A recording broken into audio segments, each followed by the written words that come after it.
Siglo XXII. Una amonestación rechazada. Al predicar la doctrina del segundo advenimiento, Guillermo Miller y sus colaboradores no tuvieron otro propósito que el de estimular a los hombres para que se preparasen para el juicio. Habían procurado despertar a los creyentes religiosos que hacían profesión de cristianismo y hacerles comprender la verdadera esperanza de la Iglesia y la necesidad que tenían de una experiencia cristiana más profunda. Trabajaron además para hacer sentir a los inconversos su deber de arrepentirse y de convertirse a Dios inmediatamente. No trataron de convertir a los hombres a una secta ni a un partido religioso.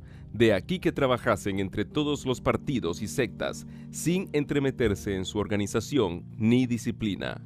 Miller aseveró: en todas mis labores nunca abrigué el deseo ni el pensamiento de fomentar interés distinto del de las denominaciones existentes, ni de favorecer a una a expensas de la otra. Pensé en ser útil a todas, suponiendo que todos los cristianos se regocijarían en la expectativa de la venida de Cristo y que aquellos que no pudiesen ver las cosas como yo, no dejarían por eso de amar a los que aceptasen esta doctrina. No me figuré que habría jamás necesidad de tener reuniones distintas.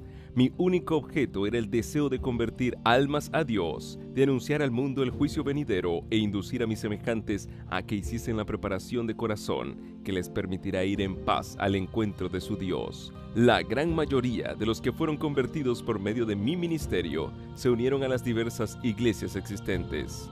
Como su obra tendía a la edificación de las iglesias, se la miró durante algún tiempo con simpatía. Pero cuando los ministros y los directores de aquellas se declararon contra la doctrina del advenimiento y quisieron sofocar el nuevo movimiento, no solo se opusieron a ella desde el púlpito, sino que además negaron a sus miembros el derecho de asistir a predicaciones sobre ella y hasta de hablar de sus esperanzas en las reuniones de edificación mutua en la iglesia. Así se vieron reducidos los creyentes a una situación crítica que les causaba perplejidad.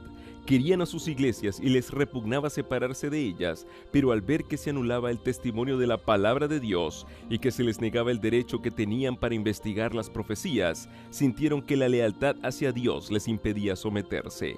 No podían considerar como constituyendo la iglesia de Cristo a los que trataban de rechazar el testimonio de la palabra de Dios, columna y apoyo de la verdad. De ahí que se sintiesen justificados para separarse de la que hasta entonces fuera su comunión religiosa. En el verano de 1844, cerca de 50,000 personas se separaron de las iglesias. Por aquel tiempo se advirtió un cambio notable en la mayor parte de las iglesias de los Estados Unidos de Norteamérica. Desde hacía muchos años venía observándose una conformidad cada vez mayor con las prácticas y costumbres mundanas y una decadencia correspondiente en la vida espiritual.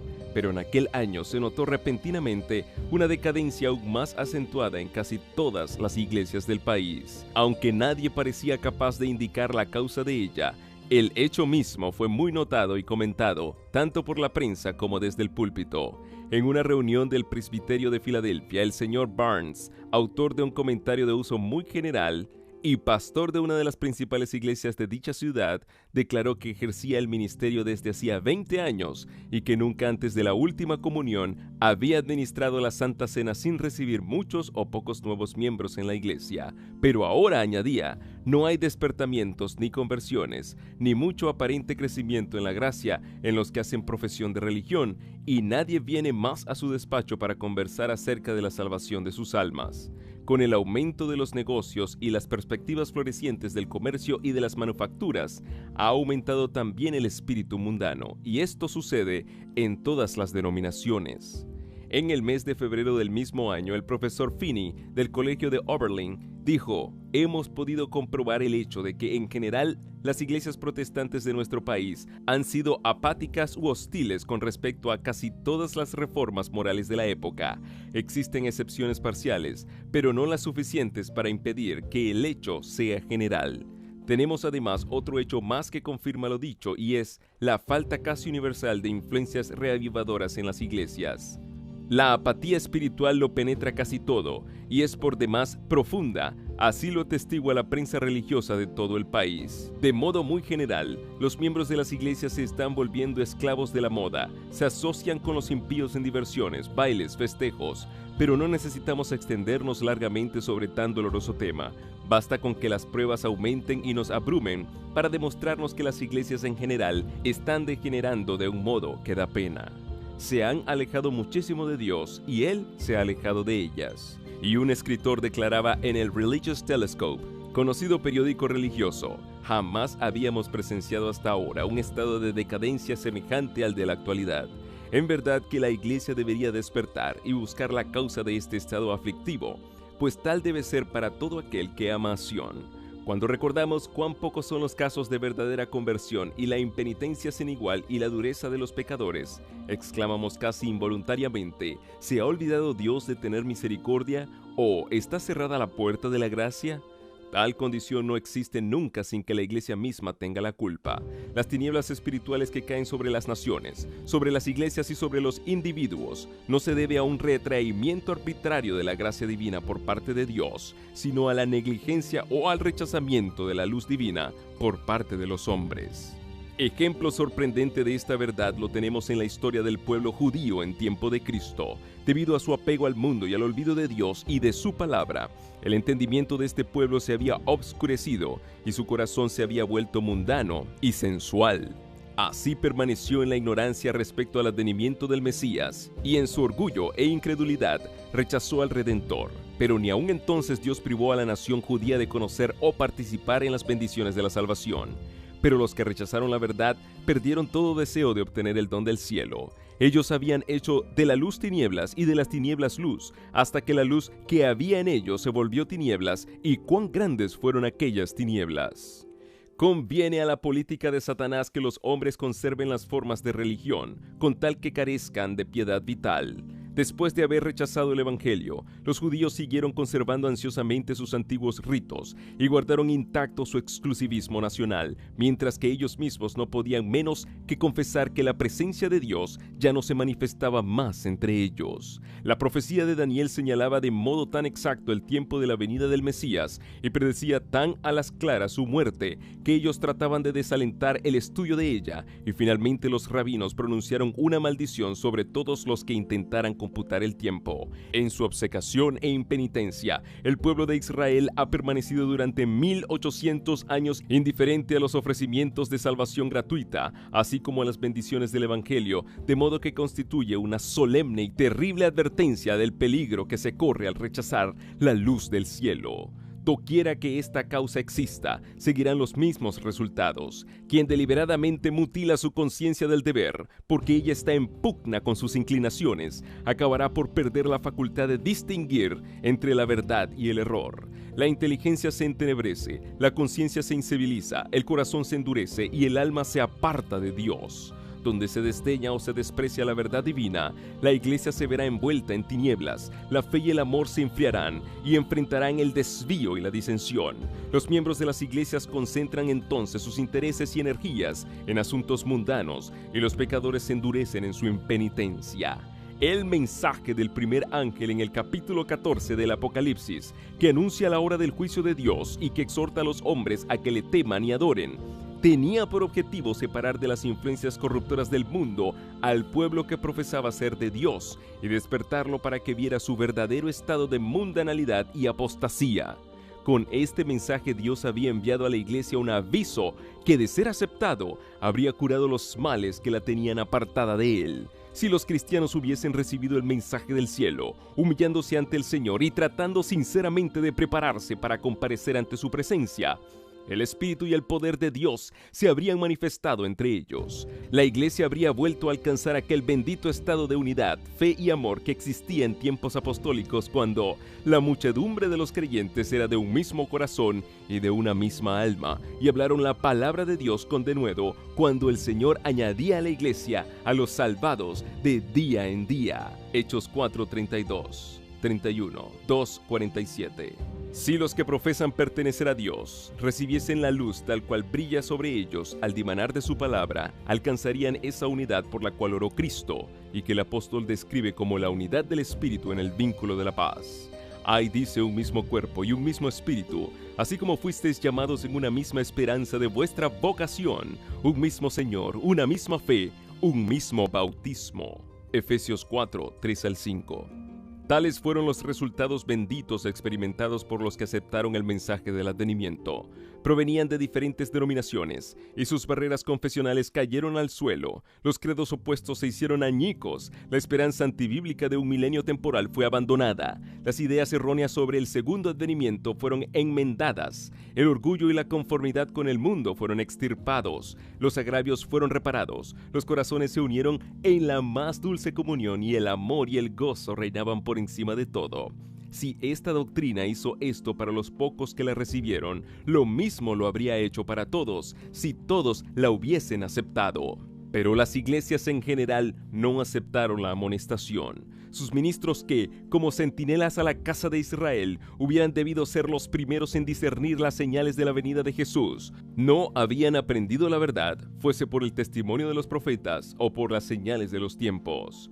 Como las esperanzas y ambiciones mundanas llenaban su corazón, el amor a Dios y la fe en su palabra se habían enfriado, y cuando la doctrina del advenimiento fue presentada, solo despertó sus prejuicios e incredulidad. La circunstancia de ser predicado el mensaje mayormente por laicos se presentaba como argumento desfavorable. Como antiguamente se oponían al testimonio claro de la palabra de Dios con la pregunta: ¿ha creído en él alguno de los príncipes o de los fariseos? Y al ver cuán difícil era refutar los argumentos sacados de los pasajes proféticos, muchos dificultaban el estudio de las profecías, enseñando que los libros proféticos estaban sellados y que no se podían entender.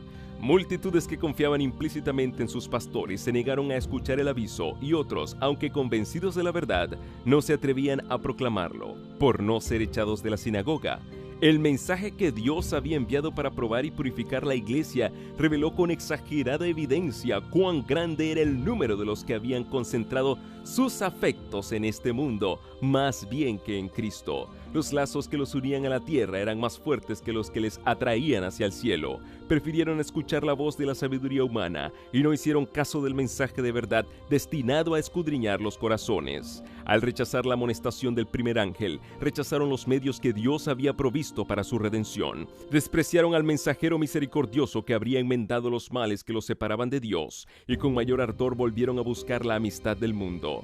Tal era la causa del terrible estado de mundanalidad, apostasía y muerte espiritual que imperaba en las iglesias en 1844. En el capítulo 14 de Apocalipsis, el primer ángel es seguido de otro que dice: «Caída, caída es la gran Babilonia, la cual ha hecho que todas las naciones beban del vino de la ira de su fornicación». Apocalipsis 14:8. La palabra Babilonia deriva de Babel y significa confusión. Se emplea en las Santas Escrituras para designar las varias formas de religiones falsas y apóstatas. En el capítulo 17 del Apocalipsis, Babilonia está simbolizada por una mujer, figura que se emplea en la Biblia para representar una iglesia, siendo una mujer virtuosa símbolo de una iglesia pura y una mujer vil de una iglesia apóstata. En la Biblia, el carácter sagrado y permanente de la relación que existe entre Cristo y su iglesia está representado por la unión del matrimonio. El Señor se ha unido con su pueblo en alianza solemne, prometiendo Él ser su Dios, y el pueblo, a su vez, comprometiéndose a ser suyo y solo suyo. Dios dice: «Te desposaré conmigo para siempre. Sí, te desposaré conmigo en justicia y en rectitud, y en misericordia y en compasiones». Oseas 2:19. Y también: «Yo soy vuestro esposo». Jeremías 3:14. Y San Pablo emplea la misma figura en el Nuevo Testamento cuando dice: «Os he desposado a un marido para presentaros como una virgen pura a Cristo». 2 de Corintios 11:2. La infidelidad a Cristo, de que la iglesia se hizo culpable al dejar enfriarse la confianza y el amor a que Él le unieran, y al permitir que el apego a las cosas mundanas llenase su alma, es comparada a la violación del voto matrimonial. El pecado que Israel cometió al apartarse del Señor está representado bajo esta figura, y el amor maravilloso de Dios que ese pueblo despreció está descrito de modo conmovedor. «Te di juramento y entré en pacto contigo», dice Jehová el Señor, «y viniste a ser mía, y fuiste sumamente hermosa y prosperaste hasta llegar a dignidad real, y salió tu renombre entre las naciones en atención a tu hermosura, la cual era perfecta a causa de mis adornos que yo había puesto sobre ti. Mas pusiste tu confianza en tu hermosura y te prostituiste a causa de tu renombre. Así como una mujer es desleal a su marido, así vosotros habéis sido desleales para conmigo, oh casa de Israel, dice Jehová. Ah, mujer adúltera, que en vez de tu marido admites los extraños. Ezequiel 16:8, 13 al 15, 32, Jeremías 3:20. En el Nuevo Testamento se hace uso de un lenguaje muy parecido para con los cristianos profesos que buscan la amistad del mundo más que el favor de Dios. El apóstol Santiago dice: almas adúlteras, ¿no sabéis acaso que la amistad del mundo es enemistad contra Dios? Aquel pues que quisiere ser amigo del mundo, se hace enemigo de Dios. Santiago 4:4. La mujer Babilonia de Apocalipsis 17 está descrita como vestida de púrpura y escarlata, y adornada de oro y piedras preciosas y perlas, teniendo en su mano un cáliz de oro lleno de abominaciones, es decir, las inmundicias de sus fornicaciones, y en su frente tenía un nombre escrito: Misterio, Babilonia la Grande, madre de las rameras. El profeta dice: vi a aquella mujer embriagada de la sangre de los santos y de la sangre de los mártires de Jesús. Se declara además que Babilonia es aquella gran ciudad, la cual tiene el imperio sobre los reyes de la tierra. Apocalipsis 17, 16, 18. La potencia que por tantos siglos dominó con despotismo sobre los monarcas de la cristiandad es Roma. La púrpura y la escarlata, el oro y las piedras preciosas y las perlas describen como a lo vivo la magnificencia y la pompa más que reales del que hacía gala la arrogante sede romana. Y de ninguna otra potencia se podría decir con más propiedad que estaba embriagada de la sangre de los santos, que de aquella iglesia se ha perseguido tan cruelmente a los discípulos de Cristo. Se acusa además a Babilonia de haber tenido relaciones ilícitas con los reyes de la tierra. Por su alejamiento del Señor y su alianza con los paganos, la iglesia judía se transformó en ramera. Roma se corrompió de igual manera al buscar el apoyo de los poderes mundanos y por consiguiente recibe la misma condenación. Se dice que Babilonia es madre de las rameras. Sus hijas deben simbolizar las iglesias que se atienen a sus doctrinas y tradiciones y siguen su ejemplo sacrificando la verdad y la aprobación de Dios para formar alianza ilícita con el mundo. El mensaje de Apocalipsis 14, que anuncia la caída de Babilonia, debe aplicarse a comunidades religiosas que un tiempo fueron puras y luego se han corrompido. En vista de que este mensaje sigue al aviso del juicio, debe ser proclamado en los últimos días y no puede por consiguiente referirse solo a la iglesia romana, pues dicha iglesia está en condición caída desde hace muchos siglos. Además, en el capítulo 18 del Apocalipsis se exhorta al pueblo de Dios a que salga de Babilonia. Según este pasaje de la Escritura, muchos del pueblo de Dios deben estar aún en Babilonia. ¿Y en qué comunidades religiosas se encuentra actualmente la mayoría de los discípulos de Cristo? Sin duda alguna en las varias iglesias que profesan la fe protestante. Al nacer, esas iglesias se decidieron noblemente por Dios y la verdad, y la bendición divina las acompañó.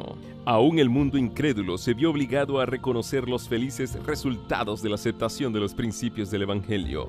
Se les aplican las palabras del profeta a Israel: salió tu renombre entre las naciones, en atención a tu hermosura, la cual era perfecta a causa de mis adornos que yo había puesto sobre ti, dice Jehová el Señor. Pero esas iglesias cayeron víctimas del mismo deseo que causó la maldición y la ruina de Israel, el deseo de imitar las prácticas de los impíos y de buscar su amistad.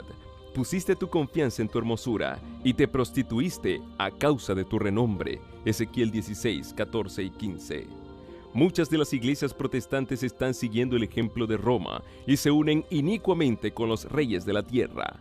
Así obran las iglesias del Estado en sus relaciones con los gobiernos seculares y otras denominaciones en su afán de captarse el favor del mundo.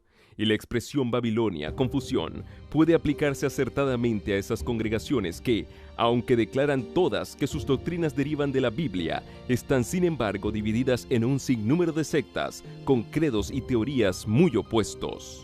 Además de la unión pecaminosa con el mundo, las iglesias que se separaron de Roma presentan otras características de esta. Una obra católica romana arguye que, si la iglesia romana fue alguna vez culpable de idolatría con respecto a los santos, su hija, la iglesia anglicana, es igualmente culpable, pues tiene 10 iglesias dedicadas a María por una dedicada a Cristo. Y el Dr. Hopkins, en un tratado sobre el milenio, declara: no hay razón para creer que el espíritu y las prácticas anticristianas se limiten a la que se llama actualmente la iglesia romana. Las iglesias protestantes tienen en sí mucho del anticristo y distan mucho de haberse reformado enteramente de las corrupciones e impiedades. Respecto a la separación entre la iglesia presbiteriana y la de Roma, el Dr. Guthrie escribe: Hace 300 años que nuestra iglesia, con una Biblia abierta en su bandera y el lema "Escudriñad las Escrituras" en su rollo de pergamino, salió de las puertas de Roma. Luego hace la significativa pregunta: ¿salió del todo de Babilonia? La iglesia de Inglaterra, dice Spurgeon, parece estar completamente roída por la doctrina de que la salvación se encuentra en los sacramentos. Pero los disidentes parecen estar tan hondamente contaminados por la incredulidad filosófica. Aquellos de quienes esperábamos mejores cosas están apartándose unos tras otros de los fundamentos de la fe. Creo que el mismo corazón de Inglaterra está completamente carcomido por una incredulidad fatal que hasta se atreve a subir al púlpito y llamarse cristiana. ¿Cuál fue el origen de la gran apostasía? ¿Cómo comenzó a apartarse la iglesia de la sencillez del evangelio? Conformándose a las prácticas del paganismo para facilitar a los paganos la aceptación del cristianismo. El apóstol Pablo dijo acerca de su propio tiempo: ya está obrando el misterio de iniquidad, 2 de Tesalonicenses 2:7. Mientras aún vivían los apóstoles, la iglesia permaneció relativamente pura, pero hacia fines del siglo II, la mayoría de las iglesias asumieron una forma nueva. La sencillez primitiva desapareció e insensiblemente, a medida que los antiguos discípulos bajaban a la tumba, sus hijos, en unión con nuevos convertidos, se adelantaron y dieron nueva forma a la causa. Para aumentar el número de los convertidos, se rebajó el alto nivel de la fe cristiana, y el resultado fue que una ola de paganismo anegó la iglesia, trayendo consigo sus costumbres, sus prácticas y sus ídolos.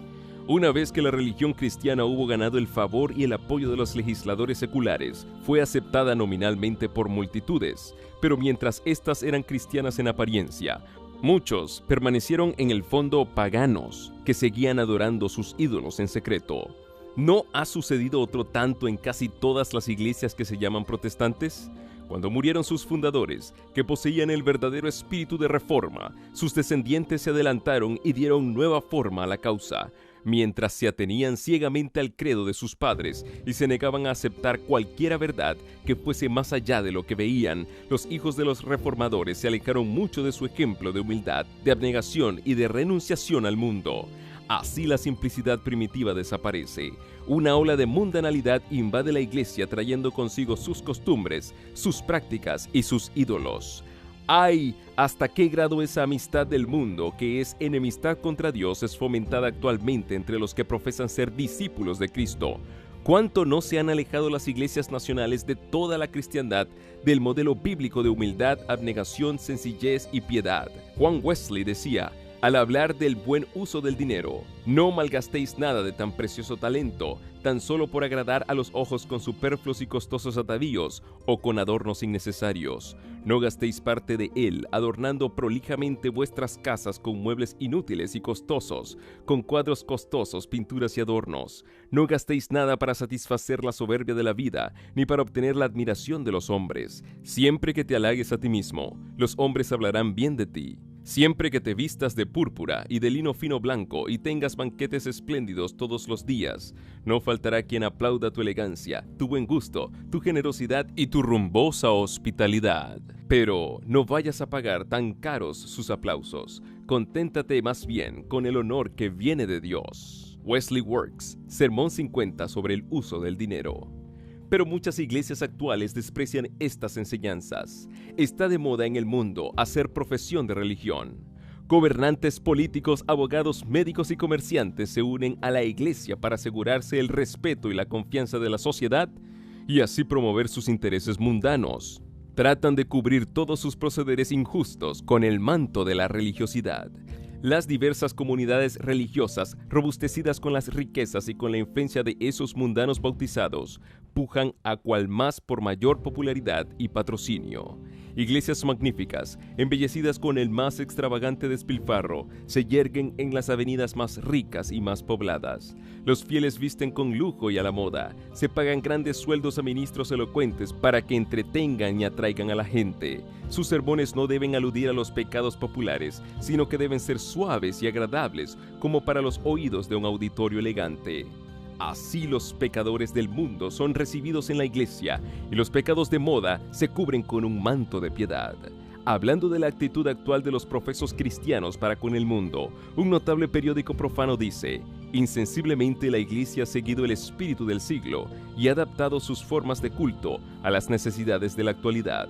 En verdad, todo cuanto contribuye a hacer atractiva la religión, la Iglesia lo emplea ahora y se vale de ello. Y un escritor apunta en el Independent de Nueva York lo siguiente acerca del metodismo actual: la línea de separación entre los piadosos y los irreligiosos desaparece en una especie de penumbra, y en ambos lados se está trabajando con empeño para hacer desaparecer toda diferencia entre su modo de ser y sus placeres.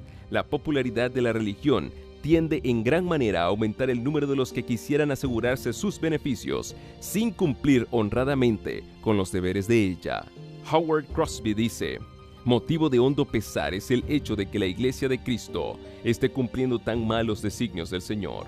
Así como los antiguos judíos dejaron que el trato familiar con las naciones idólatras alejara sus corazones de Dios, así también ahora la Iglesia de Jesús, merced al falso consorcio con el mundo incrédulo, está abandonando los métodos divinos de su verdadera vida y doblegándose a las costumbres perniciosas, si bien a menudo plausibles, de una sociedad anticristiana, valiéndose de argumentos y llegando a conclusiones ajenas a la revelación de Dios y directamente opuestas a todo crecimiento en la gracia. En esta marea de mundanalidad y de afán por los placeres, el espíritu de desprendimiento y de sacrificio personal por el amor de Cristo ha desaparecido casi completamente. Algunos de los hombres y mujeres que actúan hoy en esas iglesias aprendieron, cuando niños, a hacer sacrificios para poder dar o hacer algo por Cristo. Pero ahora, si se necesitan fondos, no hay que pedirle nada a nadie.